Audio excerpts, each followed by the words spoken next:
आणि यानंतर थेट भांडूपमध्ये जाऊयात। प्रशांत बढे आपले प्रतिनिधी आपल्या सोबत आहेत। प्रशांत, मुंबईमध्ये हा दहीहंडीचा उत्साह आपल्याला पाहायला मिळतोय। पथकं यायला सुरुवात झाली असेल, कसं वातावरण आहे गोविंदा पथकांमध्ये, स्थानिक रहिवाशांमध्ये? प्रज्ञा, मी खरं तर भांडूपच्या मनसेचे नेते मोहन चेराट यांच्या हंडीच्या त्या ठिकाणी आहे आणि आता आपण जर माझ्या समोर बघितलं तर या ठिकाणी मुंबईची नामवंत मंडळ आता दाखल झालेली आहेत। माझ्या समोर शिवनेरी जे गोविंदा पथक आहे त्या 8 थरांचा प्रयत्न करते, त्याचबरोबर जय जवान पथक या ठिकाणी दाखल झाले। तोडीस तोड असलेलं आर्यनचं गोविंदा पथक या ठिकाणी दाखल झालेलं आहे।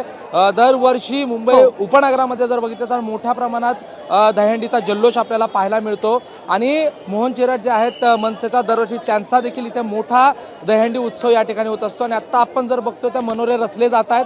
8 थरांचा प्रयत्न या ठिकाणी जो आहे तो शिवनेरीचा असणार आहे आणि जर एकूणच मुंबईचा हा उत्सव बघितला तर मुंबई शहर असेल, मुंबई उपनगर असेल, प्रचंड जल्लोषाचं वातावरण आहे।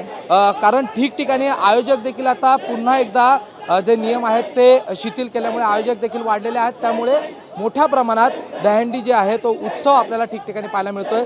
आता जर आपण बघितलं तर हा 8 थरांचा प्रयत्न शिवनेरीनंतर या ठिकाणी जय जवान देखील 9 थरांचा प्रयत्न या ठिकाणी करणार आहे आणि सुरक्षितरित्या या ठिकाणी आता हा 8वा जो गोविंद आहे तो उभा राहताना आपल्याला पाहायला मिळतोय आणि एकूणच मुंबईच्या या सगळ्या दहीहंडी उत्सवामध्ये दिवसभर आपल्याला हा जल्लोष पाहायला मिळणार आहे आणि 8 थरांची यशस्वी या ठिकाणी सलामी दिल्यानंतर या ठिकाणी आता हे पथक जे आहे ते उतरत आहे आणि एकूण जर आपण थेट आयोजकांकडे जाऊया, काय सांगाल मोहनजी, कसा रिस्पॉन्स मिळालेला आहे? आता जय जवान देखील ट्राय करणार आहे, आर्यन्स देखील ट्राय करणार आहे।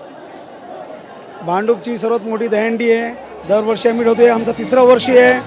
सगळ्यांनी सावरायचं एकमेकांना आणि 1 2 3 4 5 6 7 8 जय जवान गोविंदा पथक हे पण इथे उपस्थित आले, आर्यन झाले।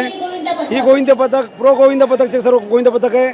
या वर्षी लोकांनी 25 लाख रुपये मारले, म्हणून आमच्याकडे दरवर्षीप्रमाणे दरवर्षी हजेरी लावतात, या वर्षी पण लोकांनी हजेरी लावलाय। या वर्षी आमच्याकडे 9 थर लावणार आहे।